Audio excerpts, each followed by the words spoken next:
yonder, climbing high into the sun. Here they come, zooming to meet our thunder. Atom boys, give her the gun. Now Hello, this is John Aker, call sign Nomad. This is my YouTube channel. The top line of the splash screen is their YouTube is calling a handle, part of the URL to find this channel, youtube.com/@John Aker, aviating author. And note the dots, the periods between the last four words. That forms the handle. This introduction is the first of more than a dozen videos that I generated that follow my autobiography, recollections, my life in and out of the military. And they will represent planes I flew during the 18 years of active flying status I was on during my 20-year military career as a United States Air Force pilot. I found software that runs in the computer flight simulator world, matching airplanes that I flew in real life. And I narrate them with a narrative stream of consciousness, stories of what was happening in my life during the times when I flew those airplanes. And, well, they're war stories, you know, of course. And in war stories, you have to be careful because the first liar ain't got a chance. You'll learn a little bit about computer flight simulators and videos, the equipment I use to get it done, and we'll have some fun. And check your six back there. I might be on your tail. Nomad is back. Let's take a look at the rest of this series. The highlighted box in that left column says we're looking at F100 aircraft. The first one will be at Nellis Air Force Base, Nevada, just outside Las Vegas, with advanced gunnery training in that A model. And then I will move on to my first PCS, Permanent Change of Station, Foster Air Force Base down at Victoria, Texas, about 30-40 miles inland on the Gulf Coast of Texas. And we'll take a look at North American's Super Sabre. Here we go.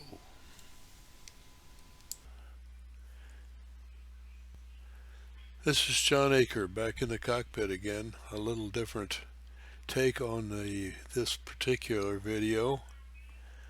We're going to start off at the F100A model at Nellis Air Force Base.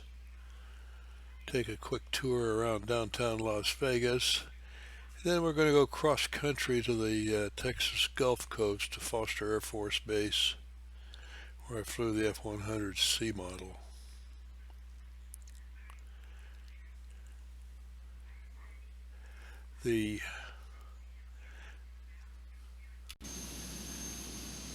Just unpaused the sim so we got a little background noise going there. The F100 to me had a longer nose strut, so she sat with her nose in the air. She looked like a sprinter in the chocks ready to go. Just a personal view.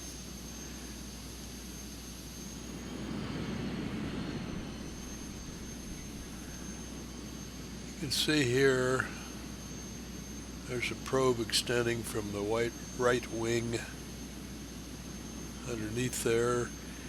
The F100 was capable of air-to-air refueling the probe and drogue system. That is, they had to have a tanker with a drogue attached to the boom. And as a tanker pilot, I refueled them that way too. Yeah, let's take a quick look at the business end of this airplane. You can see that probe standing up. It's on the left now, coming out from under the right wing. torpedo tube was on an extended arm, sticking out here. Back to that front view, an oval intake, and these four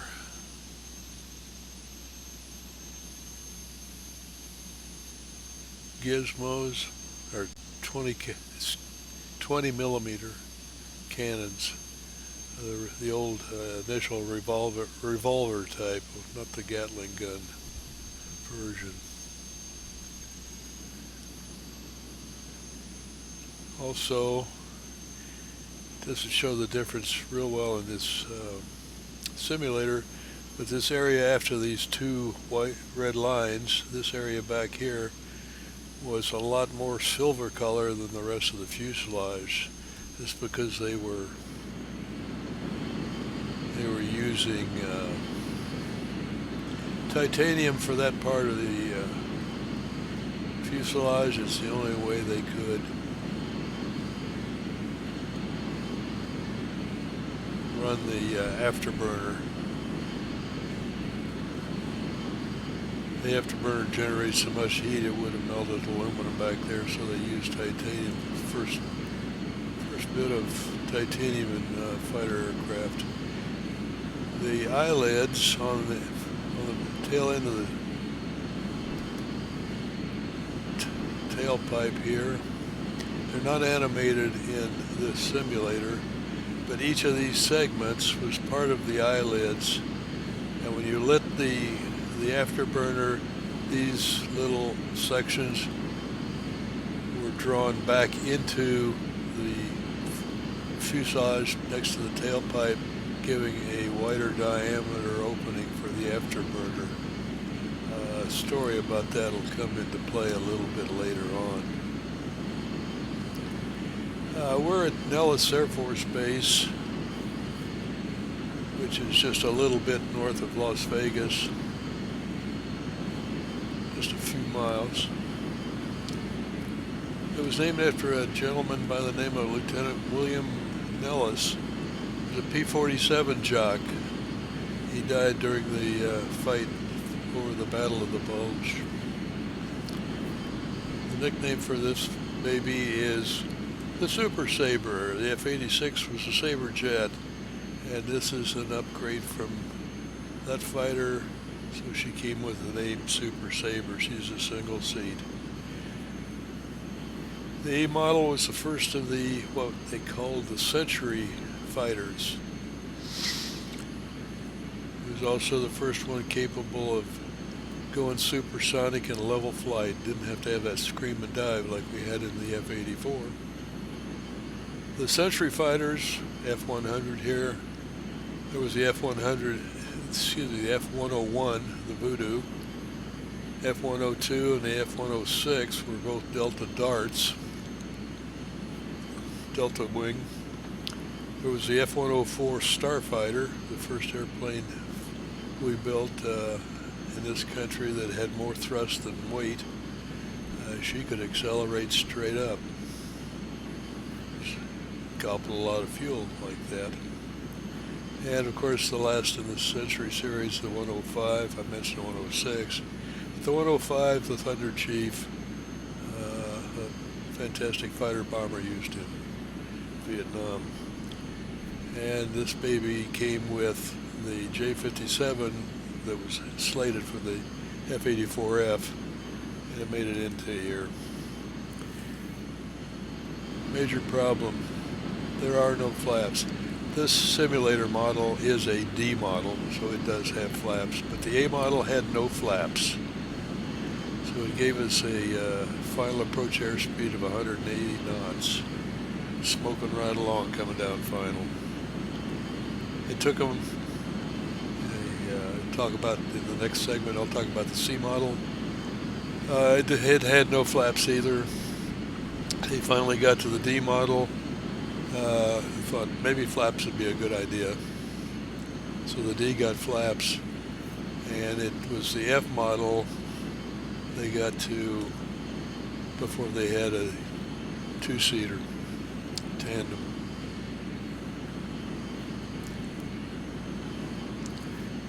remember sitting in an eatery somewhere around the base, hearing these young jocks saying, "Man, I only got 2 flights in the F model before they let me go ahead, sent me out in that single-seater." Lad, there were a lot of us that went through here, didn't have an F model to get a couple rides in.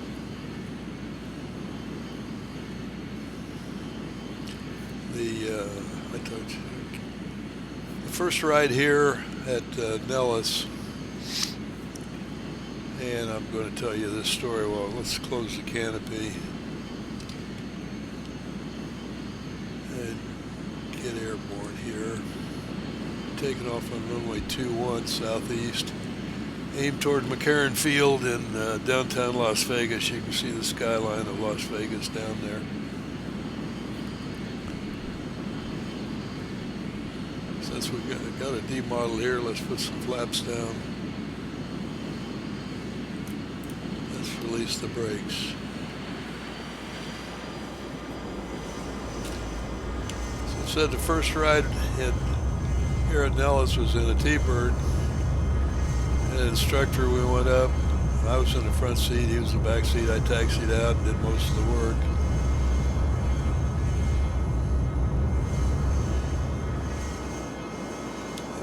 Okay, let's get her cleaned up. I came back in on the from the very beginning. I mentioned to him that the bird had spongy brakes, and he decided to hog the landing. So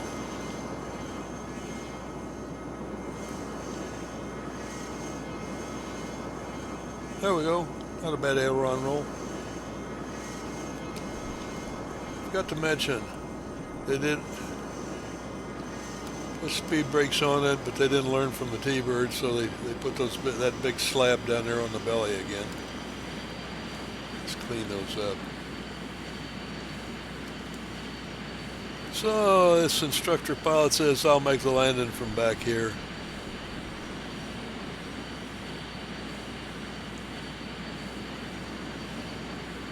And let's clear McCarran Airfield with Air International, which is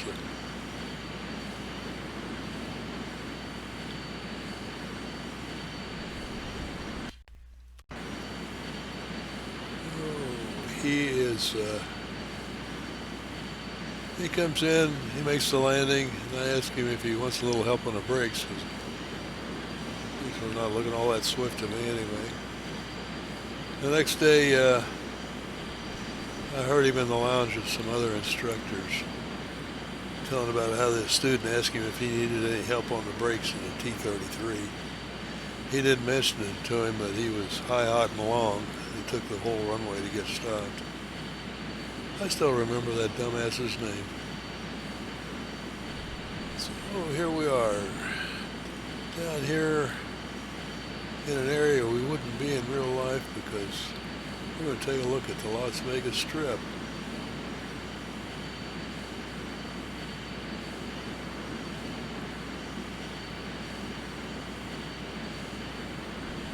Yeah, we're coming up on the Mandalay Bay.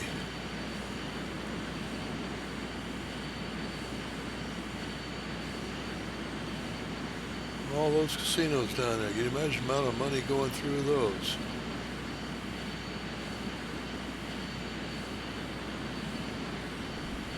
Okay, that tall tower we just went by the nose is called the Stratosphere. I don't think that was there back in the day when I flew out of here. I'm going to show you one other bit of scenery down the road here. Take a couple of minutes to get down there.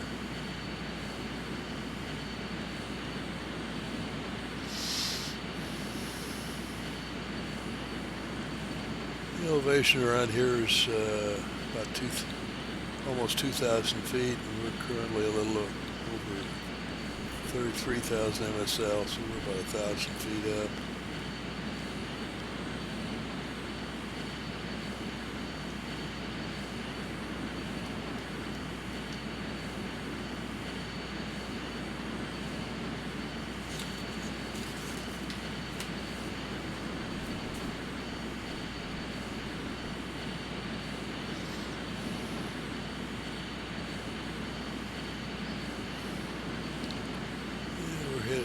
east. We're headed east, and I want to get a little further south.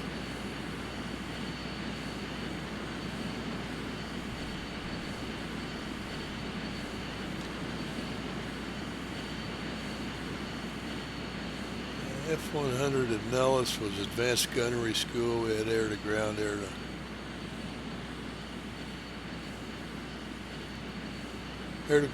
air. And I still wasn't improving a whole heck of a lot.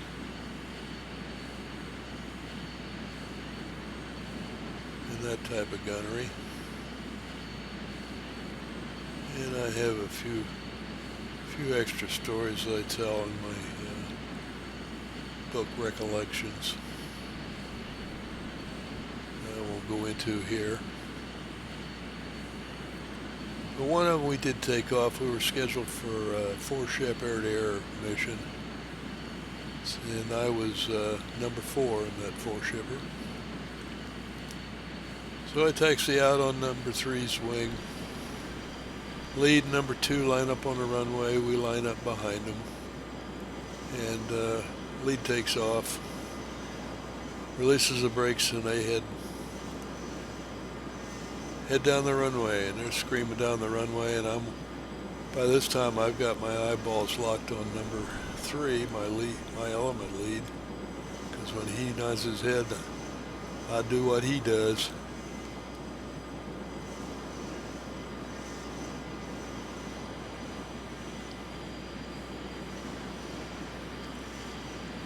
There were, seems like it was something like 30 seconds between brake release of the lead and our brake release. So I see he signals me to wind the engine up, full brakes on. He nods his head. He releases his brakes. I release my brakes, and we're smoking down the runway. In the meantime, lead is out there. He has aborted the mission, but he neglected to make any radio call and let us know.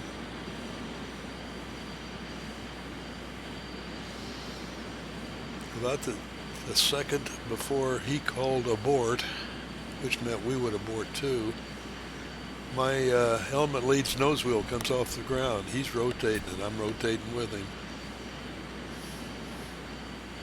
Off we go, smoking right over the top of lead and 2.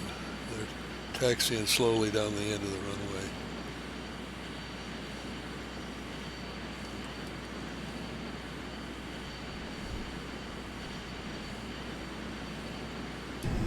Let's see what it looks like on the inside here.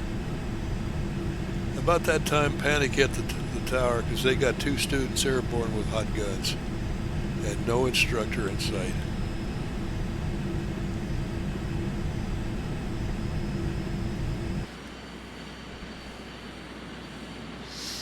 So they're screaming and hollering. They're giving us instructions: make sure your guns are cold, go out and burn off fuel and come back home.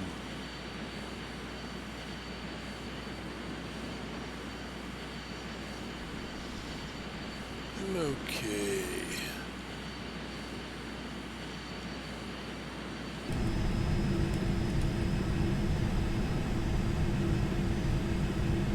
See if we can get down here.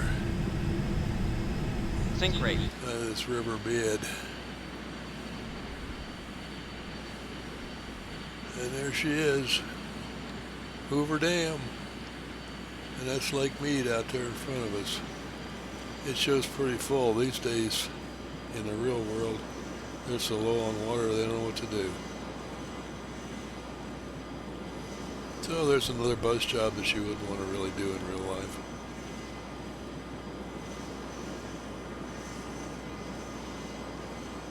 To finish off that last mission, lead and 2 had already aborted. 3 and I split up, did some. I think I went to the acro area and did some acrobatics, whatever, burn off fuel and get some flying time.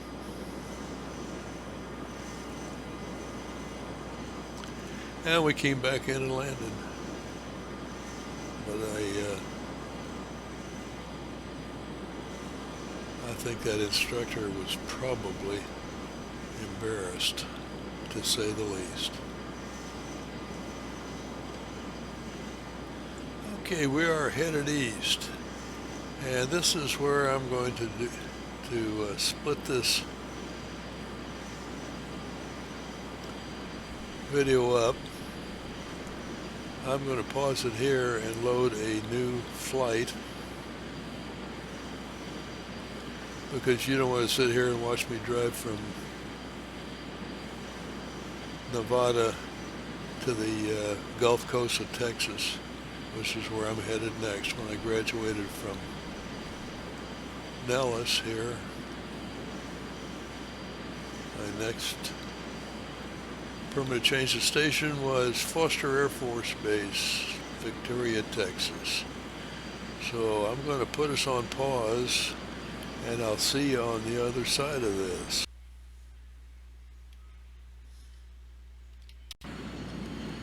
Here we are, I'm back with you. How's that for a 1,000-mile trip? Foster Air Force Base is straight out the tailpipe. And I thought I'd bring you over here to the coast and show you what is now nature reserves, protected. Matagorda Island had a gunnery range out here. I didn't get quite that far in the C model. Friend, squadron mate, was out here, pulled off the target, got a couple of 1,000 feet going, and she flamed out. He punched out, and he hit the chute open just fine. He looked up and saw that the risers were crossed, and he said, "Well, I'll just reach up and give those a little flip and they'll uncross." He said it whipped him around underneath that canopy 180 degrees so fast he couldn't tell what was happening.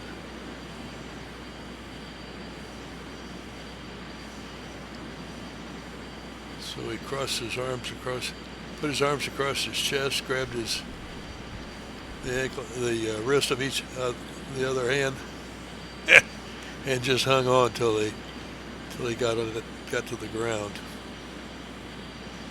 Okay, that's Matagorda Bay. Underneath us, we're headed north. We're going to swing a little bit west here. Foster is about 40 miles inland from this Gulf Coast,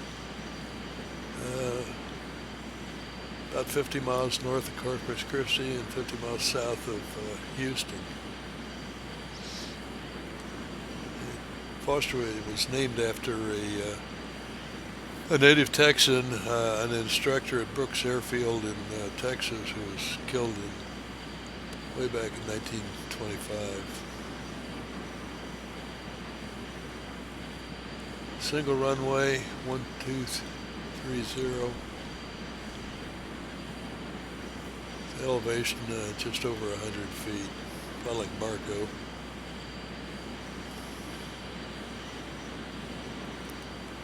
So kill off a little, put the boards out, kill off some airspeed and lose some altitude going down here. When my wife and I arrived in Victoria, Texas, we checked into a motel on a Saturday. I was supposed to report to the base on Monday. Got a copy of the Victoria Advocate, their local newspaper.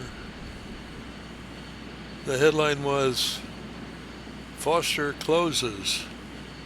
I'm not even there yet and they're closing.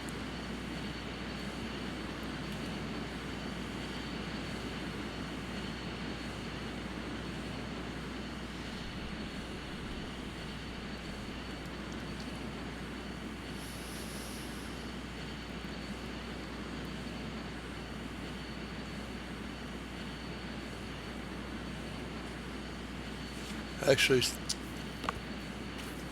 Mr. Sam, Speaker of the House from Texas, kept her open for 2 years. So we were there the better part of 2 years. The C model here Did not have any flaps. Never mentioned before, but they did. There was a retractable tail skid on the bottom of the tail cone that was supposed to protect it in case you came in a little too high, too nose high. And they had a mobile control, a vehicle that looked like a miniature control tower sitting on the ground. And one of the things I had to do before I could fly was go out there and watch landings. So I went out there, and I think it was the second or third landing. The guy landed it's like he's flying a tail dragger. He landed main gear and tail skid, drove that tail skid right smack up into the tailpipe. And they said, okay, you're scared enough, you can go fly the real airplane now.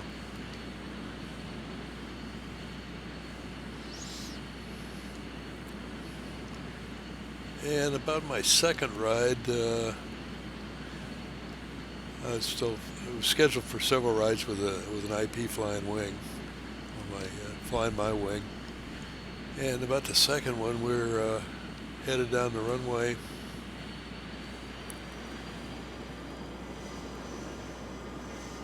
And I gave the signals, and I gave the signal to light the afterburners. As I recall, in the F100, you pushed the throttle outboard to light the burner.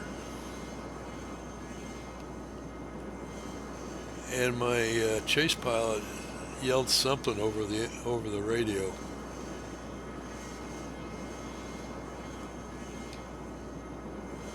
The only word I got was afterburner.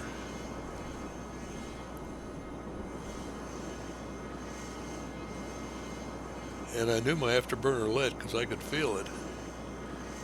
So, with nothing else in mind, I kept us going down the runway, and we launched.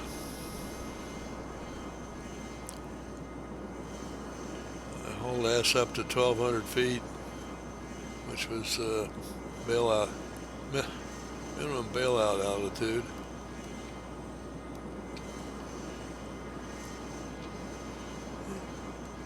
Seems like she's getting squirrely. What are we doing? I let the airspeed build up. No wonder. I'm at 1,200 feet. My IP comes back up on my wing. Tells me what happened was when I lit the burner, my eyelids did not open. Remember I mentioned those eyelids that retracted when the burner was lit?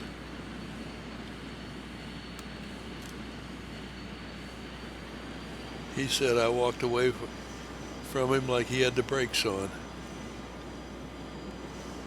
because I had more thrust than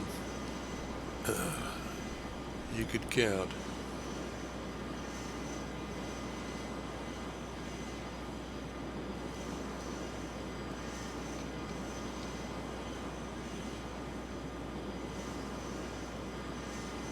Well, the runway's out there in front of us somewhere. There it is.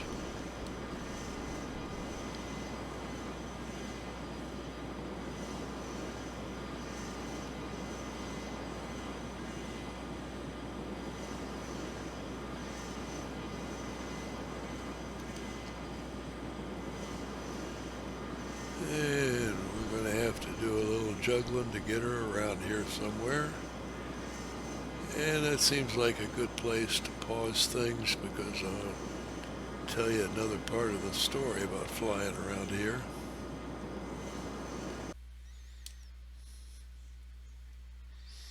Nomad's back in the cockpit, but I've got everything paused. This is a couple of F100s from Foster back in the day. The one at the top is carrying the insignia for the 322nd Fighter Day Group. Four aces and a joker. This bottom one may possibly be one I flew. I don't know. I don't recall the timing. I was in the 452nd Fighter Day Squadron, and we had green tails and the green nose. And this is a squadron patch, a Screaming Eagle carrying the pirate saber. And here is a picture of one of the actual birds. There's 753 on the ground with the green tail and nose. We had time in those days. They were overstocked on fighter pilots, so it was LIFO, last in, first out. I was the last into the squadron, so I was the first one out.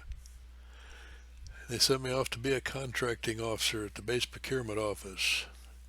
I was the only first lieutenant in the Air Force who ever held that position without going to contracting school. But they figured exigencies of the service. I could spend up to $200,000 on my own before I had to go to higher headquarters. The base ops had a couple of T-33s.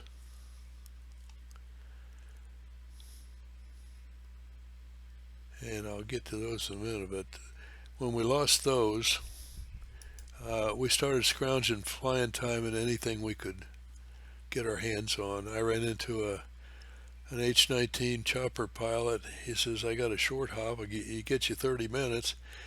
You could not bank flying hours. You flew 4 hours each and every month, or you didn't get your flying pay. If you flew 8 hours one month, you couldn't carry 4 over to the next month.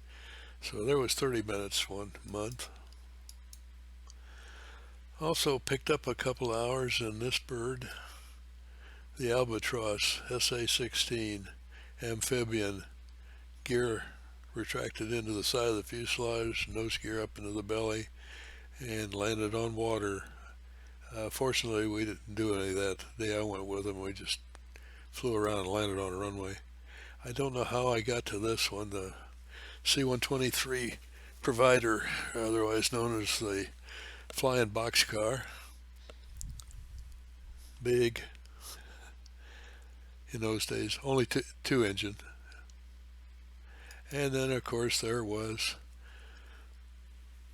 the old faithful, the T-33.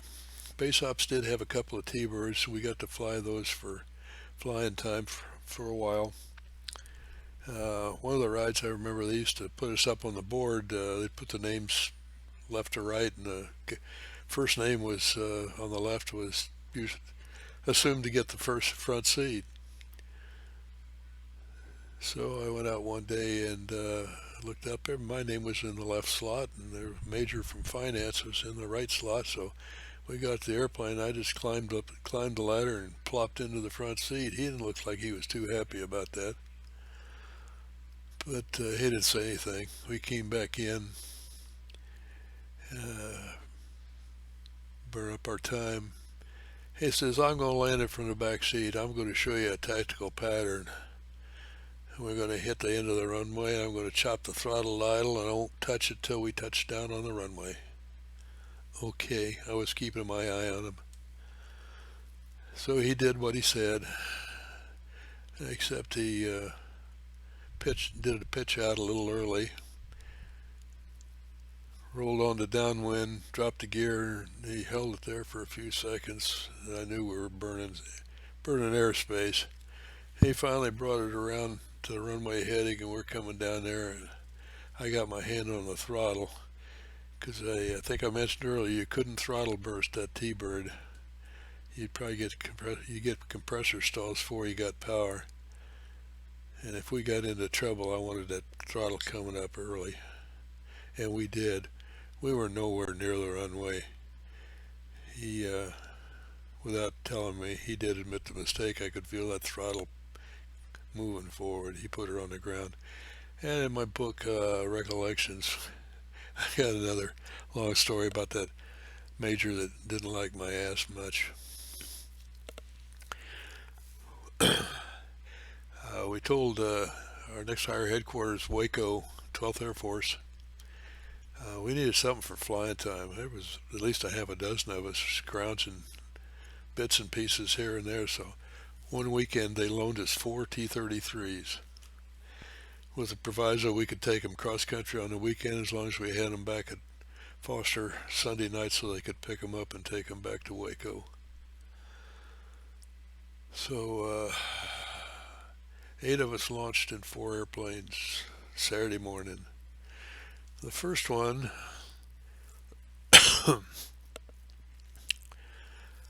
one of them made it home on time, got back Sunday.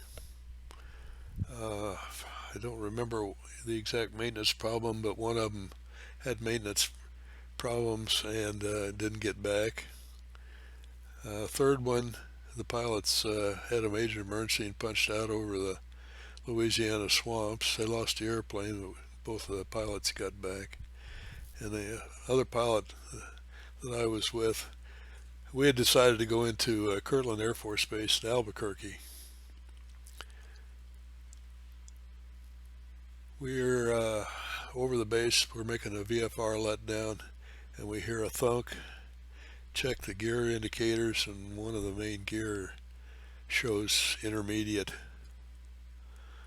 It had fallen out of the wheel well for some reason. So we declared emergency, notified the tower, came by, dropped the gear by emergency means, shook the airplane around, tried to get it down. And I believe we got 3 green lights. It said they were down, but we weren't much trusting it. We did a flyby, and the tower looked at them and said, yeah, bring it on in. So we landed. They put the down locks in so they couldn't collapse on us. And he said, well, we'll have to do a retraction test before you can leave. That means jack it up and run the gear through its up and down cycles while it's on the ground. He said, but we can't do that till Monday. So there goes our return, on-time return back to Foster. Monday morning, we're out there bright and early. We're at weather briefer. Said we're going to file 1,000 on top. So you didn't have to fly instruments in clouds. We would file on top. You had to be 1,000 feet above any cloud tops, but you could fly in clear air. And the weather briefer just looked at us and smiled. He says, we got thunder bumpers going to 63,000 feet. You still want to file on top? So we flew home in the weather.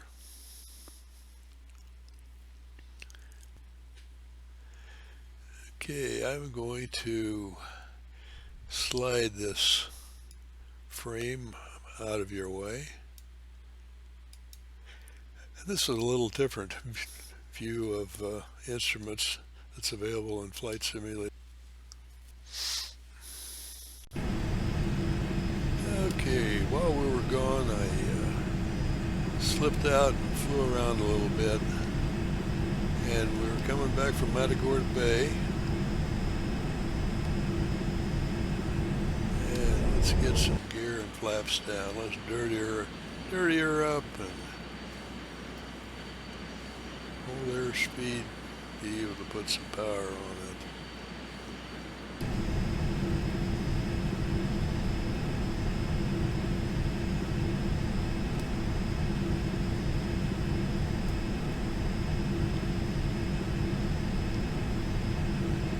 Unfortunately, they did close Foster. The civilians took it over for the second time. It had just been reopened not too long before I got there. So she'd been an active Air Force base for twice in her life. Think rate. Think rate. Okay, there's old bitch and Benny going after me Think again. rate. I think we got her. I think we got it in hand there, Think Benny. rate. So you can hush anytime Think now. rate. Think rate. Last I heard, there was civilians took over, and then a guy moved into the officers' club and made it his Think home. rate. Think rate.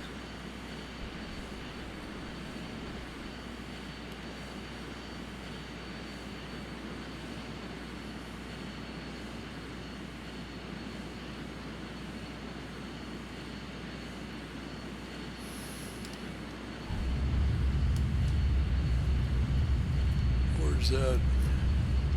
Laps up. get her slowed down.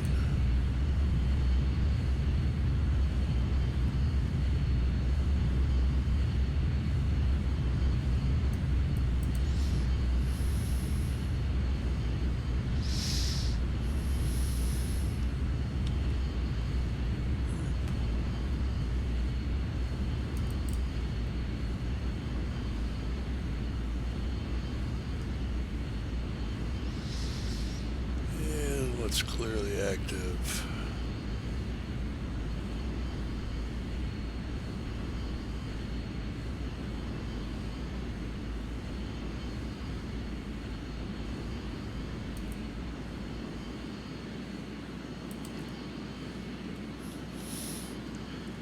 Parking brakes on here while we take a breather, a breath of fresh air in from the outside there.